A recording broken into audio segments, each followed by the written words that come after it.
Yo, what is up, guys? What is poppin'? We are here with week 3 of the NPL versus Karim, aka LugiaVGC, and his Bayern Munchlax.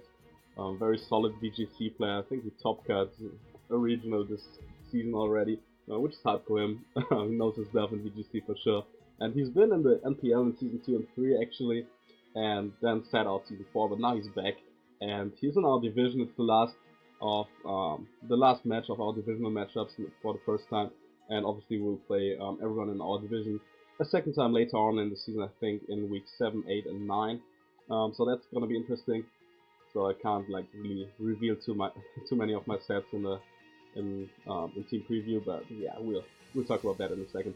So Kareem here also started 2-0, has a worse differential than we do, but 2-0 is a very solid start. So whoever wins between us is gonna take control of our division and maybe get like a little head start when it comes to playoff seeding and shit like that. Like I definitely want to win this game because I don't know if I can win both matches versus him because he's like a super threatening team. Besides the 6 you see here, also has like stuff like Kabutops, Ludicolo, Hooper Unbound, and some other non-rain threats. But as you see, brings the rain with Pelipper, Mega Swampert, Katana, Thundy Eye, Sneasel, and Araquanid. Katana always super spooky. It's one of the Z captains this season and a mon that can really run through my team if I don't prep well enough for it. So I'm a little bit under the weather actually, so if I like sneeze or have to cough or something, I'm sorry for that, but I might sound like a bitch right now, so I'm trying to get it over quickly. But anyway, the team I'm bringing is Mega Galate, nice and clean, Bulky Mug, nice HP Fire Pharaoh for Katana, Spellfrog and Gyro Ball too. I'm there obviously to hit pretty much everything and get up rocks. Nice Aloe with Toxic, with Protect, obviously pretty standard set. SD Scolipede with Return, Silk Scarf, and Megahorn. Plus 2 Scolipede actually all cost everything on the squad after rocks, besides the max defense Pelipper, and even that is a roll to kill, I think, with the Silk Scarf. And then we got a Scarf Granny in the back to revenge kill Katana, for example, in case he wants to set a web. So Grinnins are pretty important, to be honest, because like if he sets a webs, which he can't really do with Araquanid, like I need something that is able to outspeed a Katana because otherwise I would just like just die pretty much to everything. Like I would just get swept by Katana. That's what I want to say. Araquanid could also be like a Soak, Infestation, Toxic set to prep by defensive 4 and Pharaoh and Aloe with Rest, for example. But yeah, like I'm prepped for it. I'm like not too concerned about it, so that's fine. I decided to lead off with my Grand because I speed everything, can just use an outburst everything. I can get a surprise. I can get some surprise damage off on Thundy Eye or a Scarf card, for example, early in the game. If he leads with card, I'm just taking Ice Beam, even though I know it won't kill probably. I'm like not playing around with this threat, so we'll see how that goes. But as you see, my opponent actually leads with the Araquanid. A pretty solid lead for him. He can just really get up his webs. Nothing on my team can OHKO it.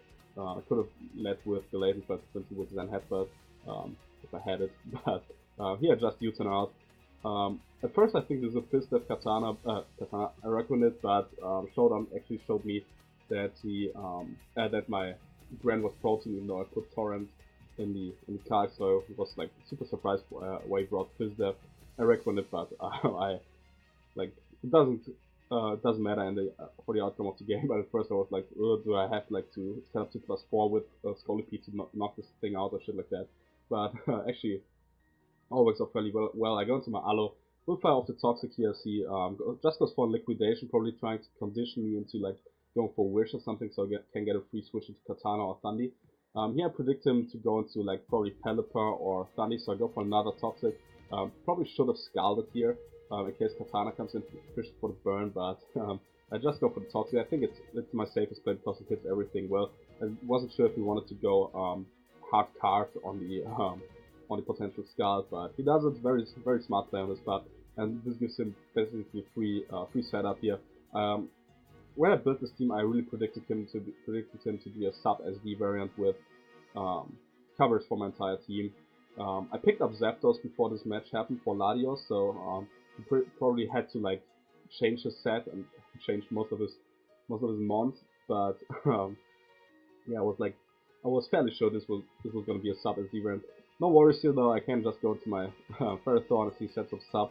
I pack the HP Fire, so I will break the sub on this next turn, but he goes for the SD here, showing that he is indeed a setup variant of Katana. This is annoying, but not the end of the world. I have the Choppleberry here on the Pharaoh, but I can't take a +2 all-out pummeling, so I have to decide what to sack here. And with webs up, my Mega Galate it's just not the win con it could have been when I built the set. So I decided to sack my Galate here. If he's jolly, actually I have a chance to live, and but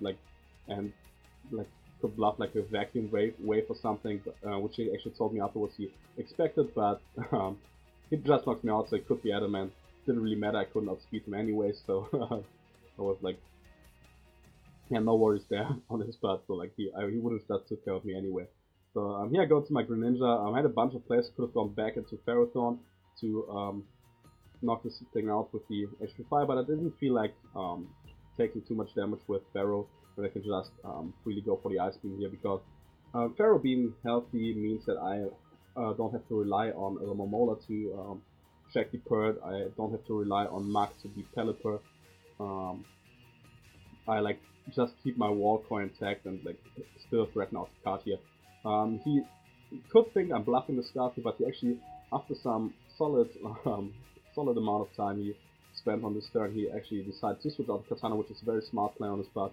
Shouts for that, and he goes back into his Iraq Bandit, which is nice for me because toxic damage is racking up, and here I can like make this a free switch into my Ferrothorn, try to get off my Stealth Rock. He makes a very smart double into Sneasel, because if I'm like I'm forced out anyway, and if I go into like pretty much anything else, Sneasel gets a free knockoff off, which helps him a lot to like wear down my wall core. So very smart W, and if I'm locked in and go for another Ice Beam, I don't gain anything by that, because Sneasel will take like 15%. I reckon it takes 10, and yeah, so it doesn't really matter. Here we'll get up my rocks, even if he knocks, that's fine. Rocks are pretty important to put Pelipper range for Scolipede. And at this point, like, once I get Scolipede in on the Katana, or the Erectron is even potentially, because Erectron actually shows to be like a very bulky variant with the liquidation damage it dished out on Momola, and Nui was like close to non-attack invested, so I could have abused this mon as setup fodder, which is nice. He goes for Knock, Revisible Life of Adamant, pretty smart bring because webs are a thing, and like I could have gone into my Alo here, but I'm thinking like if I stay in with Ferrothorn on his knees, I can just fire for Gyro Ball and I prevent pretty much everything from setting up, because nothing really wants to take too much damage from from this thing, and like I can just knock it out here, and like if he wants to bring Katana, he can knock me out. If he wants to try and stun on me and set up, I can just HP fire this thing. But he makes a smart play here, and oh no, I actually saved this. I saved this Ferrothorn, knowing that he has the second sword sub MSD, and his last move has to be Leaf Blade, otherwise he would be walled by my water types, for example. So I go out into my thingy here, and I would set up NSD. This turn I could have gone for the Protect, could have gone for the SD, or I could have just attacked with the Mega Horn. The reason why I go for SD is because the only like if he goes into Pelipper, I can just protect afterwards if I don't see lefties for a Scarf Pelipper, and then knock it out with the +2 return. And if he like stays in and attacks me, I like don't take any chip. If he substitutes up, I like don't lose anything by that, because obviously he can't really touch me. He needs to get to +4, +6 to actually dish out damage. So I can like it's the freest play of my life. The only play he could have made here that would have helped him probably was going hard to fund me, maybe to try and T-wave me, because like then I obviously wouldn't have outspat him and go from there. But staying in with cards here is pretty much losing him the game right now, as you will see. I go for the sword stance. If he sets up a sub here, I can just go for the return to break the sub. I do 34 at least with the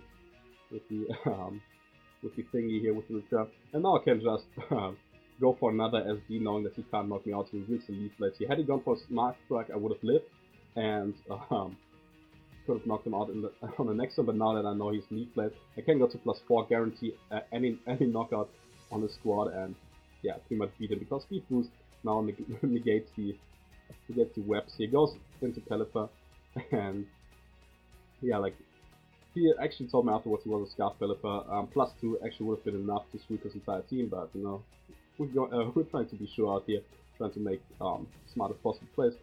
Swampert comes in, +4, sadly doesn't kill, +4 return, but Megahorn knocks it out, obviously.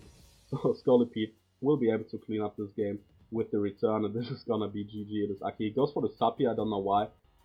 Pretty much revealing a set that he brought with me, which I don't think he should do.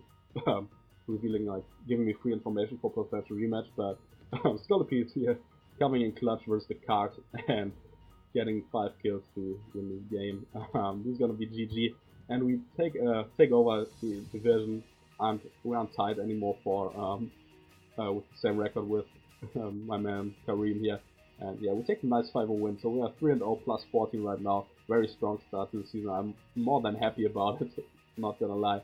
The crab really came through here, even though like card was scary in the first few turns, and I had to stack him on pretty much for it.